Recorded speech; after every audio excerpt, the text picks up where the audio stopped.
बेटे बहू को सबक। मत मार बेटा, इन बूढ़ी हड्डियों पर जरा सा तो तरस खा, मैं तेरा पिता हूं।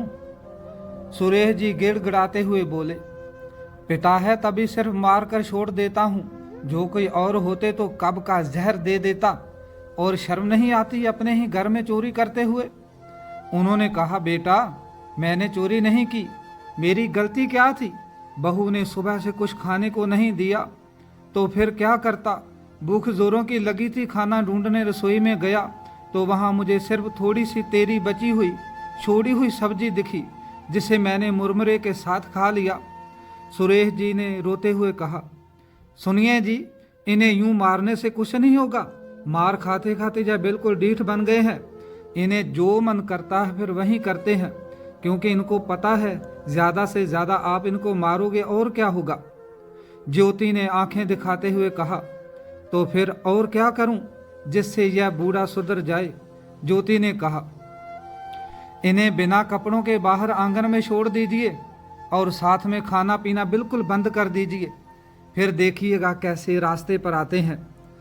ठीक कह रही हो तुम ज्योति, इस ठंड में बिना कपड़े के रहेंगे तो अकल ठिकाने आ जाएगी। निखिल ने पिता को आंखें दिखाते हुए कहा, कितने मन से मैं तुम्हारे लिए यह गुलाब जामुन लाया था और यह पूरा चट कर गया। सुरेश बाबू बोले, बेटा मैंने कोई गुलाब जामुन को हाथ नहीं लगाया, मैंने तो बस तुम्हारी जूठी सब्जी ही खाई है। झूठ बोलता है बूढ़े, एक तो चोरी ऊपर से सीना चोरी। ज्योति ने कहा, और चुपचाप खड़ी खड़ी ससुर को ऐसे पिटता देख हंस रही थी, क्योंकि वह गुलाब जामुन खुद ज्योति ने ही खाए थे और नाम सुरेश जी के लगा दिया था।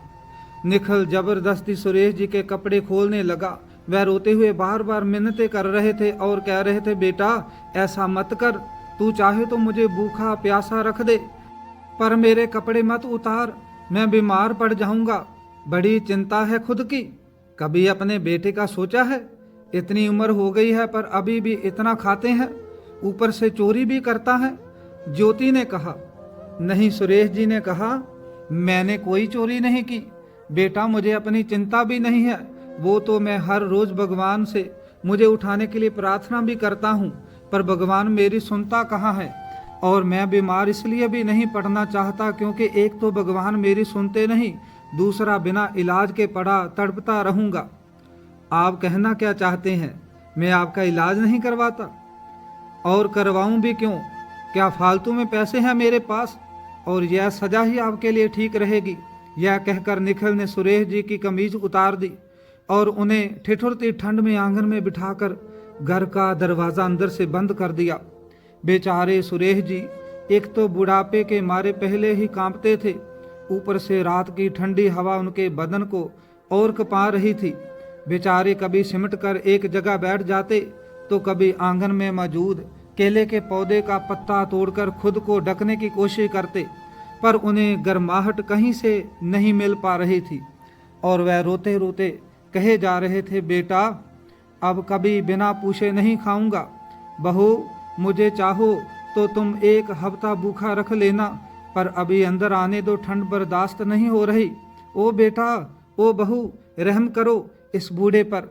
सुरेश जी की बातें किसी ने नहीं सुनी।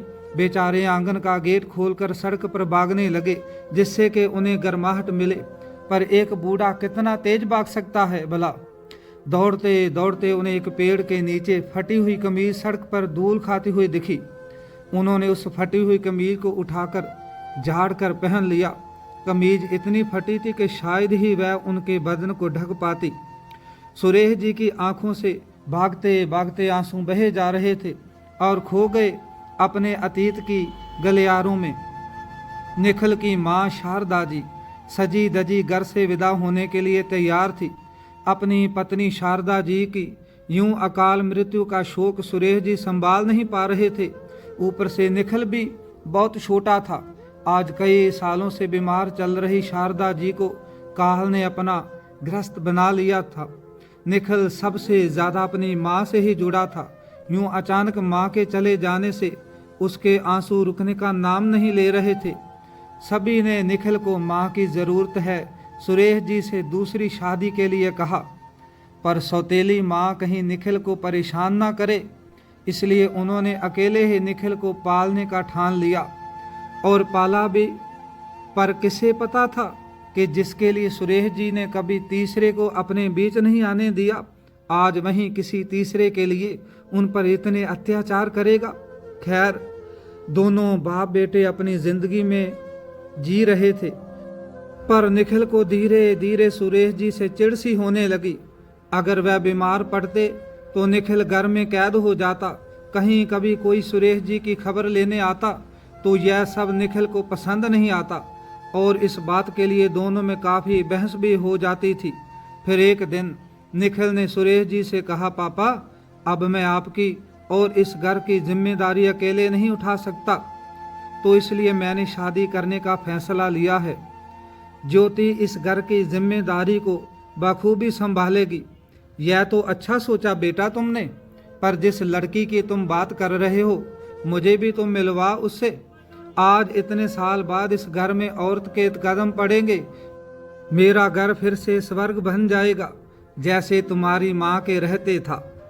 सुरेश जी ने खुश होते हुए कहा, हम कल ही कोर्ट मैरिज कर रहे हैं पापा, उसके बाद वो यहाँ ही आएगी, फिर जितना बात करना है कर लीजिएगा, अभी मेल मिलाप करवाने का समय नहीं है। यह कहकर निखिल वहाँ से चला गया। अगले दिन निखिल ज्योति को लेकर आ गया। सुरेश जी ने वह सारी रस्में निभाई जो एक सास निभाती है, जिस पर ज्योति खुश होने की जगह कहती है, वाह पापा जी, आपकी हरकतें देखकर तो लग रहा है मुझे यहाँ सासू माँ की कोई कमी नहीं महसूस होगी, तो फिर आपको रसोई का भी काम आता होगा। ज्योति की इस बात से सुरेश जी का खिला हुआ चेहरा एकदम से मुरझा गया, पर वह कहते कुछ नहीं। निखिल उनसे कहता है, पापा, अब यह सब नाटक खत्म हो गया हो तो रात के खाने का इंतज़ाम कर लीजिए। अब नई बहू आते ही तो रसोई में नहीं जाएगी ना। यह क्या कह रहे हो आप? आज तो क्या, इनके रहते मैं कभी रसोई में नहीं जाऊंगी। देखो, आपने मुझसे यही वादा किया था ना, ज्योति ने कहा। अरे हाँ बाबा, वैसे भी यह पूरे दिन घर पर और करेंगे ही क्या, तुम्हारे आराम में कोई खलल नहीं आएगी, निखिल ने कहा। सुरेश जी उन दोनों की बातें सुनकर हैरान थे। कहाँ तो वह सोच रहे थे कि सालों बाद घर में लक्ष्मी का प्रवेश हुआ है, और कहाँ लक्ष्मी के मुंह से ऐसी बातें सुनने को मिल रही थी। समय बीतता गया और सुरेश जी अपने ही घर के रामू काका बन गए। घर का काम हो गया या बाहर का, उनके जिम्मे ही था। उनकी बीमारी में भी उनको आराम और सेवा कभी कुछ नहीं मिलता था। जब अंश ने जन्म लिया, उसका भी सारा काम वही करते थे। एक दिन की बात है, सुरेश जी बाथरूम में फिसल कर गिर गए। उनका सर दीवार पर जा लगा और फट गया। खून की धारा बहने लगी थी। वह खून को हाथ से दबाते हुए ज्योति के पास आए और कहा, बहू, मेरा सर बाथरूम में गिरने की वजह से फट गया है, मुझे तुम डॉक्टर के पास ले चलो। ज्योति ने कहा, आप गिरते पड़ते रहे और हम डॉक्टर के पास आपको लेकर भागते रहे, जैसे पैसे तो झाड़ पर लगे हैं। चुपचाप यहाँ बैठिए, मैं कुछ करती हूँ। पता नहीं भगवान इस मुसीबत को उठा क्यों नहीं लेते। बड़बड़ाती हुई ज्योति अपने कमरे में जाती है और अपना एक पुराना दुपट्टा लाकर सुरेश जी के सर पर बांध देती है।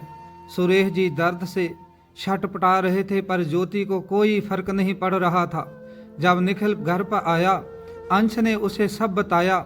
नन्हा अंश तब इतना कहाँ समझता था। अंश के बताने पर जब निखिल अपने पिता को देखने गया तो उसके होश उड़ गए। वह पहले सुरेश जी को अस्पताल ले गया, फिर उन्हें टांके लगवाकर घर ले आया और ज्योति से कहा, पागल हो गई हो क्या? सर फटकर खून निकल रहा था, ऐसे तो सारा खून बहकर वह मर जाते। फिर सोचा है क्या होता। अरे मरता है तो मरे, मेरी बला से, इस आफत से तो मैं परेशान हो चुकी हूँ। इतना करवाया है इसने, टांकों पर हमारा खर्च, अब देखो इससे कैसे वह खर्च वसूल करती हूँ मैं, ज्योति ने कहा। अस्पताल से आकर सुरेश जी लेटे ही थे। इतना खून बह जाने की वजह से वह काफ़ी कमज़ोर भी हो गए थे, पर ना तो उन्हें पूछने निखिल आया और ना ही ज्योति। वे अपने कमरे में भूख से तड़प रहे थे और अंत में थक कर उन्होंने ज्योति को आवाज़ लगाई और रोटी देने को कहा। रोटी कौन सी रोटी? बुढ़े, जो टाँकों का खर्च हुआ है उससे आपकी 3 दिन की रोटी तो गई, अब 3 दिन सिर्फ पानी पर गुजारा कर बुढ़े, ज्योति ने कहा। सुरेश जी ने फिर कुछ नहीं कहा।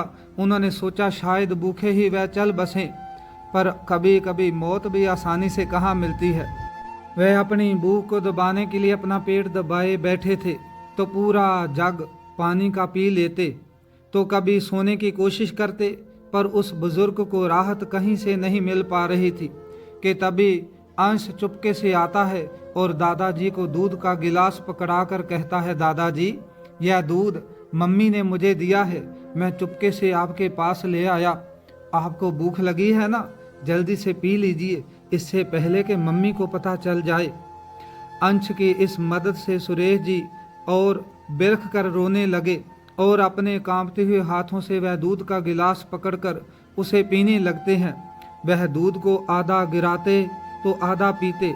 जब गिलास का दूध खत्म हो गया तो वह जमीन पर गिरे दूध को चाटने लगे, जिस पर अंश कहता है, दादाजी जितने दिन आपकी सजा है मैं इसी तरह आपको दूध दे जाऊंगा, पर ऐसे जमीन का दूध मत चाटिए, आप बीमार हो जाएंगे। बेटा, कहते हैं बच्चे की बातें भगवान जल्दी सुनते हैं, तुम भगवान से कहो ना इस बूढ़े को अपने पास जल्दी बुला ले।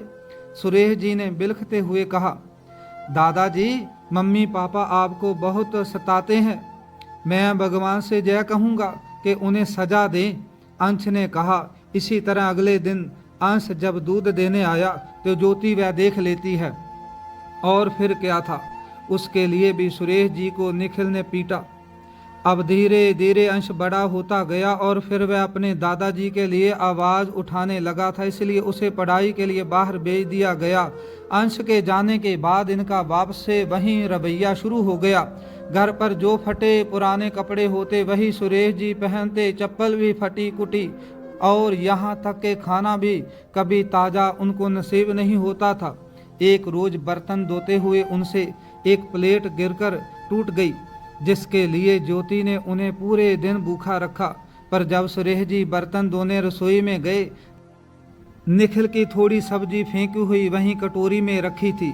बस उसी बची सब्जी को सुरेश जी ने मुरमुरे के साथ मिलाकर खा लिया और इसी वजह से उन्हें चोर कहकर कड़ाके की ठंड में बाहर कर दिया गया और फिर पीटा भी गया।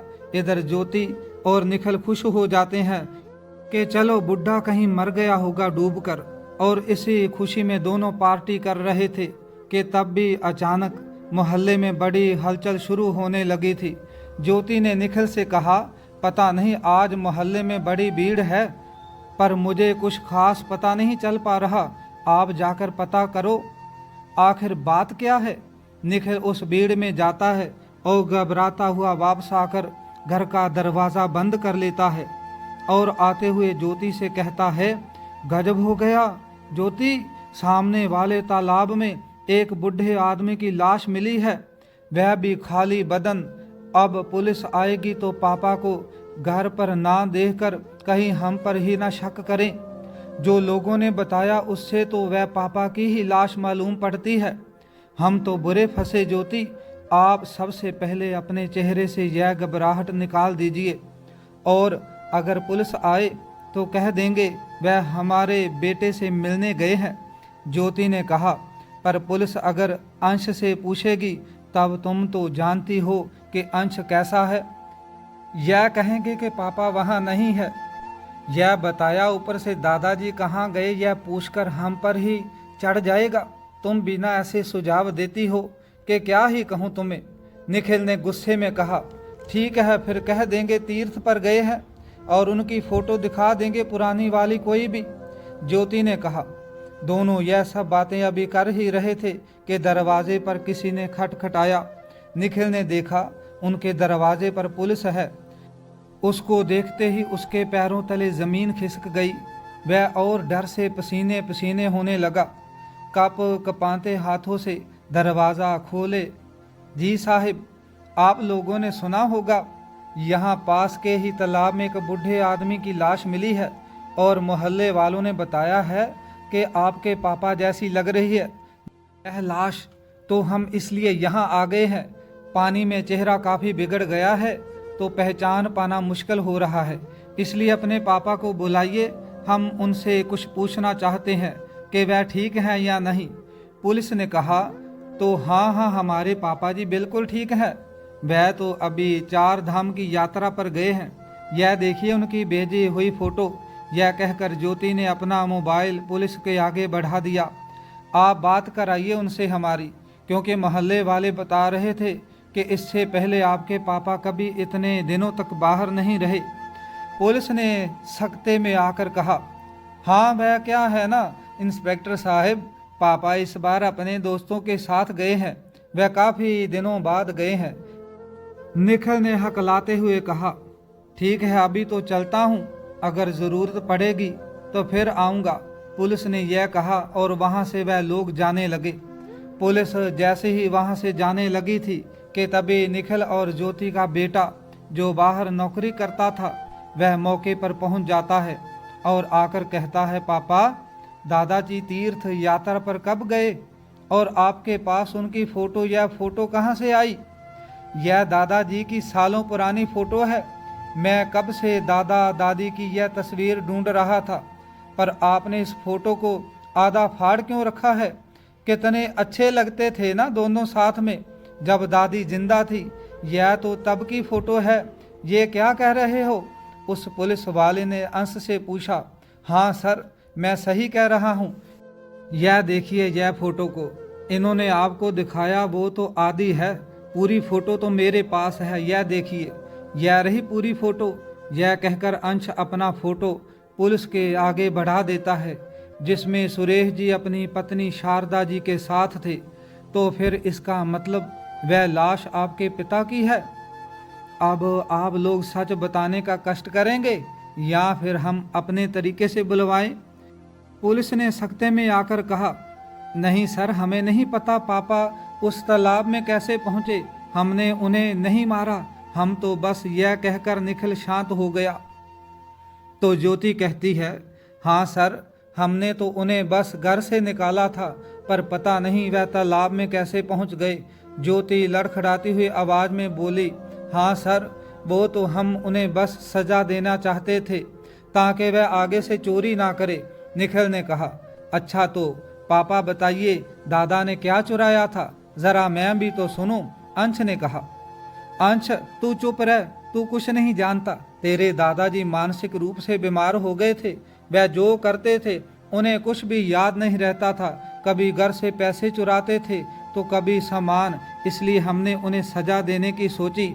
निखिल ने अंश को आंखें दिखाते हुए कहा, नहीं सर, यह लोग झूठ बोल रहे हैं, दादाजी बिल्कुल ठीक थे, मुझे पूरा यकीन है इन्होंने ही उन्हें मारा है। आप इन्हें ले जाइए, अपने तरीके से पूछताछ कीजिए। ऐसा मत कीजिए सर, रुक जाइए। अंश तू यह क्या बोले जा रहा है? अपने माता पिता के साथ ऐसा करते हुए तुझे शर्म नहीं आती? अंश बोला, कौन से माता पिता? जिन्होंने मेरे दादाजी को तालाब में धक्का देकर मार दिया वह मेरे माता पिता हो ही नहीं सकते। ले जाइए इंस्पेक्टर साहब इन दोनों को, मेरा इनसे कोई वास्ता नहीं।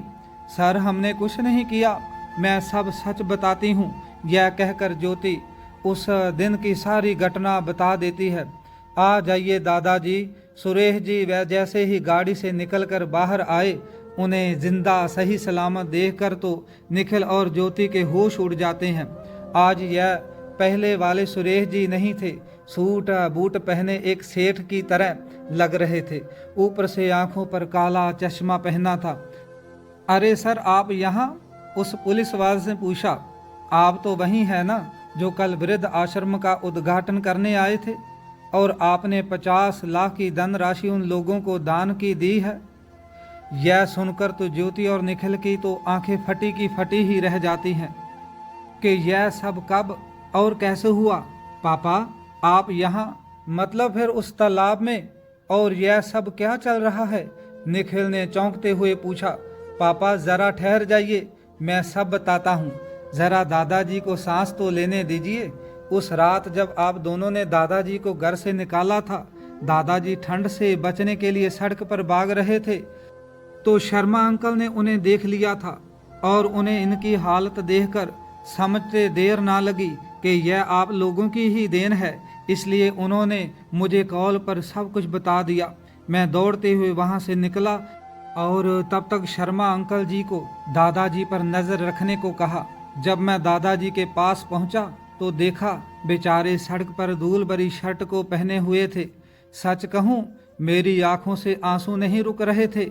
जितना तरस मुझे दादाजी पर आ रहा था, उससे कहीं ज्यादा गुस्सा आप लोगों पर आ रहा था।